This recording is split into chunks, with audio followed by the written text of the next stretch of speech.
புலம்பெயர்ந்த உறவுகளே வணக்கம்.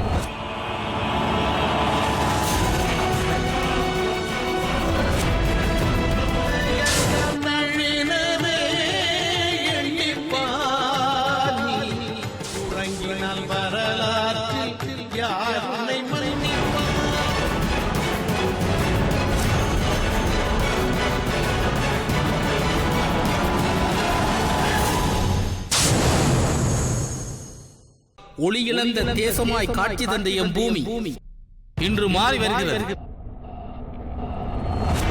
வானுயர கட்டிடங்கள் நிமிர்கின்றன. தண்டவாளங்களில் தொடருந்துகள் வலம் பெறுகிறது. பூட்டப்பட்ட பாதைகள் எல்லாம் புதிய மெருகுடன் விழுகின்றது. ஆனால் எம் வாழ்வை பலப்படுத்த நினைத்தவர்களை, எமக்காக தம் வாழ்வை தொலைத்தவர்களை நாம் மறந்து விட்டோமா உறவுகள்?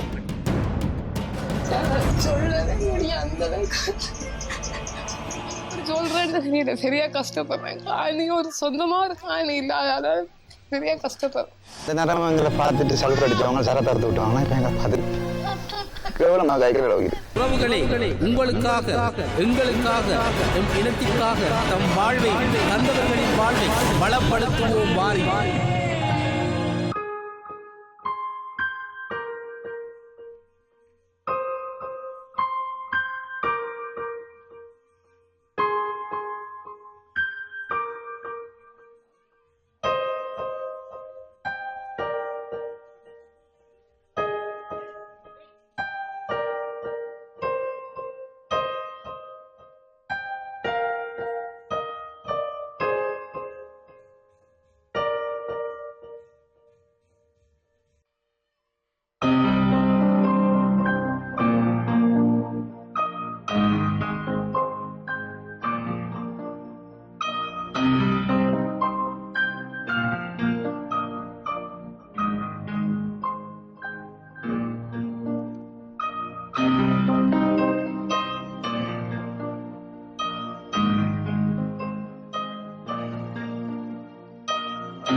செல்வன் ஆனந்தராசா. 42. ஆமாம். இது பல்லோட்டத்துறமான என்ன பனவளங்கள்லாம் ஃபேமஸான செல். ஆமாம். 97 7.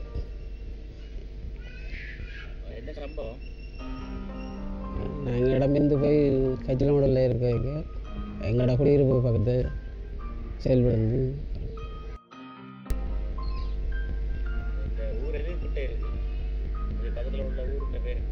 பொலகண்டி.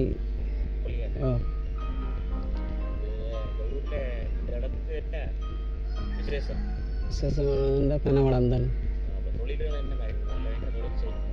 இங்கே சீர் தொழில்கள், கடத்தொழில்கள் தான் செய்யணும். நானும் இப்போ இல்லாத காரணத்தால் மாடு தான் வளர்க்குறேன். ஆமாம். மிகவும் கஷ்டத்திலான் போகும். படிப்புகள் 3 பிள்ளைகள் இருக்கிறாங்க. 2 பேர் ஸ்கூலில் படிக்கிங்க, மற்ற பேர் நேசரு. படிப்பு செலவுகளுக்கும் தான் மட்டுமட்டாக தான் சிகிச்சை கொண்டிருக்கின்றோம்.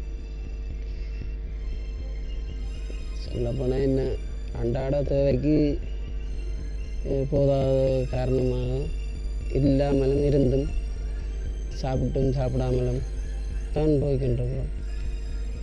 என்ன செய்வது? 97. ஆமாம். இல்லை, முகாமுக்கு போய் தான். ஆமாம். நிறுவனங்கள் எனக்கு தற்காலிக வீடு கூட தெரியல. நிறுவனம் எனக்கு அப்போ காணி இல்லை என்னட்ட, அதனால் தற்காலிக வீடும் தெரியல. நான் இன்னொரு ஆமாம் ஆமாம் அப்ளை பண்ணால் தரீங்கன்னு சொல்லு பதிஞ்சிருக்கிறோம். வந்தால் முன்னிடமாக தாரம்னு சொல்லியிருக்கார்கள். இனி இது நான் இப்போ தான் இந்த காணி எனக்கு ஒரு ஆள் வண்டி தந்தது. அப்போ ஒரு 3 மாதம் அப்படி அளவுலாம் பதிஞ்சிருக்கிறேன். எல்லாம் அதுக்கப்புறம் இங்கே விட்டுத்திட்ட வேண்டாம் வரையில்லை. வந்தால் செய்கிறோன்னு சொல்லியிருக்கீங்க. வந்தால் தான்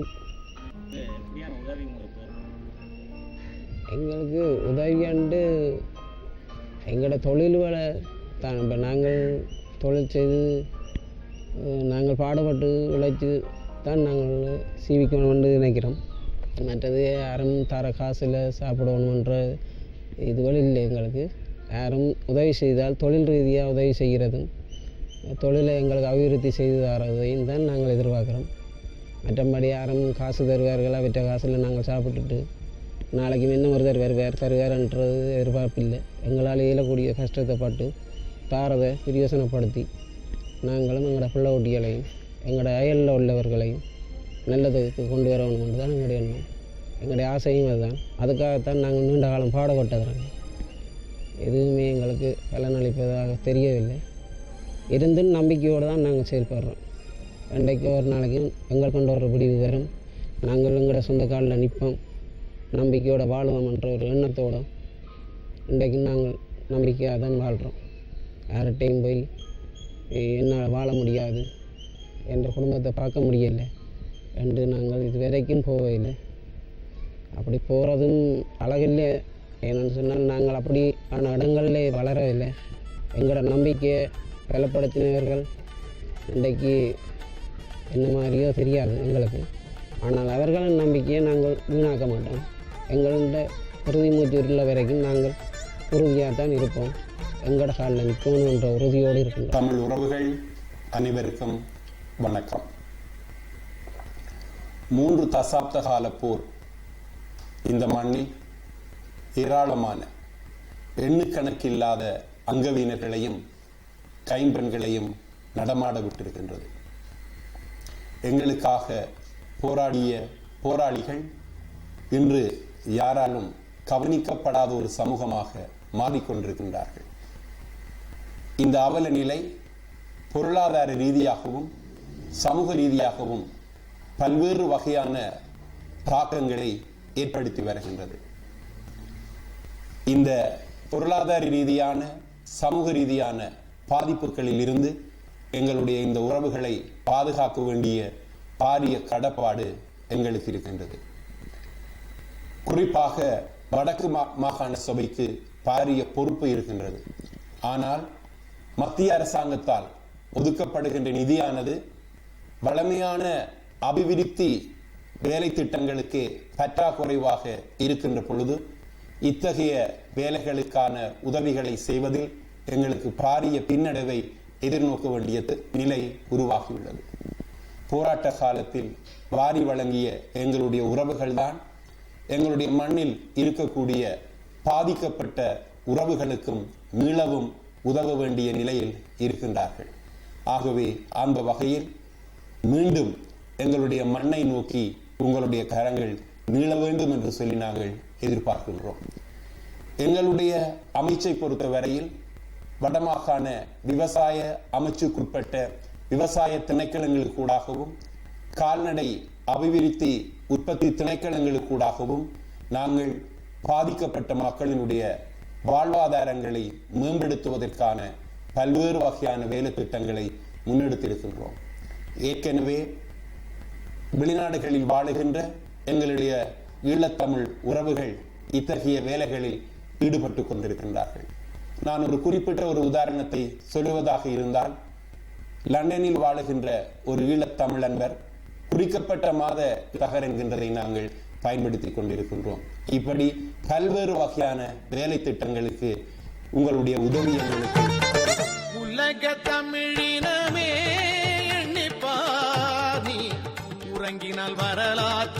யார் உன்னை மன்னிப்பார்? உலக தமிழினமே எண்ணிப்பார், நீ உறங்கினால் வரலாற்றில் யார் உன்னை மன்னிப்பார்? உலக தமிழினமே எண்ணிப்பார், நீ உறங்கினால் வரலாற்றில் யார் உன்னை மன்னிப்பார்? இந்த நேரத்தில் இந்த போரால் பாதிக்கப்பட்ட அங்கவினர்களாக உள்ள எமது மக்கள், அவர்களுக்கான உதவி திட்டம் உண்மையில் அவர்களுக்கு வேலைவாய்ப்பு என்பது ஒரு சாத்தியமற்ற விடயம். அவர்களுக்கு இத்தகைய உதவி திட்டங்களை நாங்கள் முன்னெடுத்து செல்லும். நிச்சயமா இந்த சந்தர்ப்பத்தில் நான் ஒரு சில நிமிடங்கள் எடுத்துக்கொள்வது பொருத்தமாக இருக்கும் என்று நினைக்கின்றேன். கடந்த அரசு, தற்பொழுது இருக்கின்ற அரசு அல்ல, கடந்த அரசு ஆட்சியில் இருக்கும் பொழுதே நான் ஒரு துணிவாக ஒரு விடயத்தை செய்திருந்தேன். எமது இனத்தின் விடுதலைக்காக தங்கள் உயிர்களை தியாகம் செய்தவர்கள் பலர், எமது இனத்தின் விடிவுக்காக தங்கள் கல்வியை துளைத்தவர், தங்கள் எதிர்காலத்தை துளைத்தவர்கள் பலர். அந்த வகையில் பல போராட்ட குழுக்கள் எமது மக்களின் விடிவுக்காக போராட்டத்தில் இறங்கி இருந்தார்கள். கால ஓட்டத்தில் சில தவறுகளின் ஊடாக பல திசைகளிலும் பிரிந்து சென்றார்கள். ஆனால் இறுதி வரை எமது விடுதலை புலிகள் களத்தில் நின்று போராடி தங்கள் உயிர்களை மாய்த்திருக்கின்றார்கள் எமது மக்களின் விடிவுக்காக. ஆகவே எமது இனத்தின் விடிவுக்காக தங்கள் இன்னுயிர்களை தியாகம் செய்தவர்களின் குடும்பங்கள் இன்று நடுத்தெருவில் நிற்கின்றார்கள். அன்றாட உணவுக்கு வழியின்றி இருக்கின்றார்கள் பலர் குடும்பங்கள். சில குடும்பங்கள் ஓரளவுக்கு வசதியாக இருப்பினும் பல குடும்பங்கள், இந்த மாவீரர் குடும்பங்கள் கஷ்டப்பட்டு கொண்டிருக்கின்றார்கள். இன்று அவ்வாறான தங்கள் மாவீரர்கள் உயிரோடு இருந்திருப்பார்களே ஆனால் இன்று அந்த குடும்பங்களுக்கு அவர்கள் உழைத்து கொடுத்திருப்பார்கள். ஆனால் அவ்வாறு அவர்களை அவ்வாறு அவர்கள் உயிர்களை தியாகம் செய்தது எமது இனத்துக்காக. அதே போன்றுதான் இன்று பலர் புனர்வாழ்வளிக்கப்பட்டு, அரசினால் புனர்வாழ்வளிக்கப்பட்டு தற்பொழுது எமது சமூகத்தோடு இணைக்கப்பட்டிருக்கின்றார்கள். அவர்கள், உங்களுக்கு தெரியும், சாதாரணமாக ஒரு அரச வேலையில் சேர்வதென்று சொன்னால் கட்டாயம், ஒரு சாதாரண அடிமட்ட வேலையில் சேர்வதென்று கூறினாலே ஓயல் வரை கட்டாயப்படுத்தப்பட்டிருக்கின்றது. அதனால எமக்காக தங்களது கல்விகளை துளைத்து இன்று நடுத்தெருவில் நிற்கின்றார்கள். இது தவிர பல தமிழ் அரசியல் கைதிகள் இன்னும் சிறைகளில் வாடிக்கொண்டிருக்கின்றார்கள். அவர்களது குடும்பங்கள் நடுத்தெருவில் நிற்கின்றார்கள். பல சமூக சீரழிவுகளிலும் ஈடுபடுகின்றார்கள். ஆகவே இந்த 3 விடயத்தையும் மையமாக வைத்து கடந்த மார்கழி மாதம் 19ஆம் தேதி எனது வரவு செலவு திட்டத்தில் ஒரு கொள்கையாக பாலிசி இருந்தேன். முதற்கட்டமாக ஏனைய போராட்ட குழுக்கள் இருப்பினும் முதற்கட்டமாக இந்த எங்களுடைய போராளிகளுக்கு, விடுதலை புலிகளின் போராளிகளுக்கு சில வேலை திட்டங்களை கொண்டு வர வேண்டும். அதனூடாக அவர்களை எமது சமூகத்தில் பொருளாதாரத்தில் கட்டியெழுப்ப வேண்டும் என்று நான் தீர்மானித்தேன். அதற்கமைவாக நிதிகளும் ஒதுக்கி இருக்கின்றேன். ஏறக்குறைய 40 மில்லியன் ரூபாய்கள் ஒதுக்கி இருக்கின்றேன், 4 கோடி. அதனூடாக குறிப்பாக ஒரு கணிசமான அளவுக்கு உடனடியாக எமது மக்களுக்கு முன்னுரிமை அடிப்படையில் அந்த வேலை திட்டத்தை கொண்டு செல்ல முடியும். தற்பொழுது நான் அறிந்த மட்டில் குறைய 40,000 குடும்பங்கள், இந்த போராளிகளும் மாவீரர் குடும்பங்களும் தமிழ் அரசியல் கைதிகளும் பதிவினை மேற்கொண்டிருக்கின்றார்கள். கடந்த 10ஆம் தேதி அந்த பதிவுக்கான முடிவு தேதி அறிவித்திருந்த போதும் பல எமது உறவுகள் தொலைபேசி ஊடாக தொடர்பு கொண்டு இந்த தேதியினை இன்னும் அடிமட்டத்தில் இருக்கின்ற எமது கிராம மட்டத்தில் இருக்கின்ற அறியாத பல போராளிகளும் மாவீர குடும்பங்களும் இருக்கின்றார்கள். அவர்களும் பதிவினை மேற்கொள்ள வேண்டும், இந்த காலத்தினை நீடித்து தருமாறு கேட்டிருந்தார்கள். அதன் அடிப்படையில் இந்த மாதம் 31ஆம் தேதி வரை நீடித்து கொடுத்திருக்கின்றேன். அங்கு அவர்களோடு நேரடியாக தொடர்பு கொண்ட பொழுது மிகவும் மனவேதனை, கண்ணீர் வருகின்றது. அவர்களின் சோகங்களை கேட்கின்ற பொழுது சில பெண் போராளிகள் தங்களது மானங்களை மறைப்பதற்கு கூடி வீட்டுக்கு கதவில்லாமல் இருக்கின்றார்கள். ஆகவே இவ்வாறுதான் இதே போன்று பல உடல் அங்கவீனம் முற்றவர்கள் பலர் அன்றாட உணவுக்கு வழியின்றி இருக்கிறார்கள். ஆனால் இருந்தும் அவர்கள் தங்களது விடாமுயற்சி, தன்னம்பிக்கையை அவர்கள் கைவிடவில்லை. அவர்களுக்கு ஏதாவது நாங்கள் தொழில் முயற்சியை அவர்களுக்கு ஏற்றால் போல் தொழில் முயற்சியை நாங்கள் செய்து கொடுப்போம் என்று சொன்னால் ஒரு வருமானத்தை செவ்விய முறையில் திரட்டிக் கொள்ளக்கூடிய வலு அவர்களுக்கு இருக்கின்றது. அவ்வாறுதான் அவர்களும் வளர்க்கப்பட்டிருக்கின்றார்கள். ஆகவே எனக்கு நம்பிக்கை இருக்கின்றது, இவர்கள் ஊடாக இந்த இவ்வாறான முயற்சிகளுக்கு நான் ஆரம்பத்தில் என்னால் ஒதுக்கப்பட்ட நிதிகளையும் வைத்துக்கொண்டு இன்று பல எமது உறவுகள் வெளிநாடுகளில் உள்ளவர்களும் சரி இங்குள்ளவர்களும் சரி இவ்வாறான நபர்களுக்கான வேலை திட்டத்தை உருவாக்கியது மற்றும் எமது போராளிகளும் சரி புனர்வாழ்வு அளிக்கப்பட்ட போராளிகளும் சரி மிகவும் வரவேற்கின்றார்கள். எனக்கு மிகவும் சந்தோஷமாக இருக்கின்றது. ஆகவே இந்த திட்டத்தை என்ன இடையூறுகள் வந்தாலும் புதிய முறையில் கொண்டு சென்று இவர்களுக்கான பொருளாதாரத்தை கட்டியெழுப்புவதில் நான் என்னுடைய இந்த 3 வருட காலத்தினும் இருக்கின்ற இந்த 3.5 வருட காலத்தினையும் உரிய முறையில் பயன்படுத்துவேன். நிச்சயமாக இன்னொரு முறை இவர்கள் யாரிடமும் கையேந்துவதற்கு பிச்சை எடுப்பதற்கு நான் விடப்போவதில்லை. அது செய்யணும் இது செய்யணும் என்று சொல்லுகிறார்கள் ஒழிய ஆனால் எதுவுமே எங்களுக்கு வந்து சேர்றதில்லை. அவர்கள் தாங்கள் நினைச்ச போக்குக்கும் நினைச்ச பக்கத்துக்கும் தான் போய்கொண்டிருக்கிறது.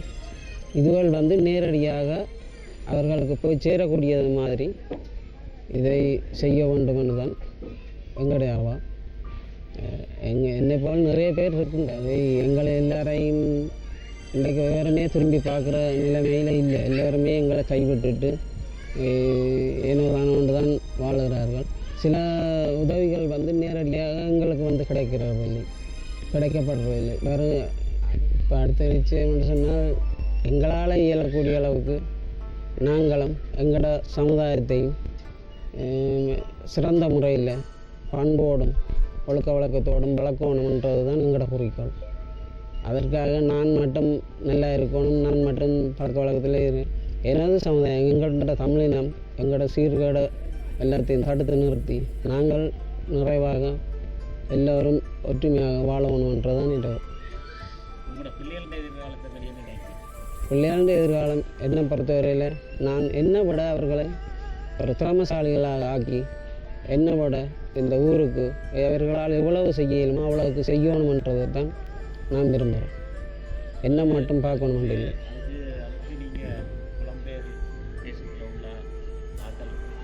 ஆமாம், அதுதான் அவர்கள் எனக்கு என்ன செய்யணும் என்று சொன்னால் அவர்களை நான் என் பிள்ளைகளை அப்படி ஒரு நல்ல ஒரு எண்ணத்துக்கு நல்ல ஒரு போக்குக்கு அவர்களை வளர்க்கணும் என்று சொன்னால் அத்தியாவசிய தேவைகளுக்கு நான் செய்கிற தொழில்களுக்கு அவர்கள் பக்கத்துணையாக இருந்து என்ன ஊக்குவிப்பினியமாக இருந்தால் நான் அப்படி ஒரு எண்ணத்துக்கு பிள்ளைகளை வளர்த்தெடுப்பேன். கூடுதலாக கேட்டுக்கொள்வது இந்த புலம்பெயர் வாழ்வு எங்களோட தமிழ் மக்கள் எங்களோட ஊர்லேயும் எங்களோட இலங்கையில் நிறைய பேர் என்ன மாதிரி பாதிக்கப்பட்டு புருஷன்மாரை இழந்தவர்கள், கைகால் இழந்தவர்கள், கண் இழந்தவர்கள் நிறைய பேர் வாழ்ந்து வறுமையும் போட்டு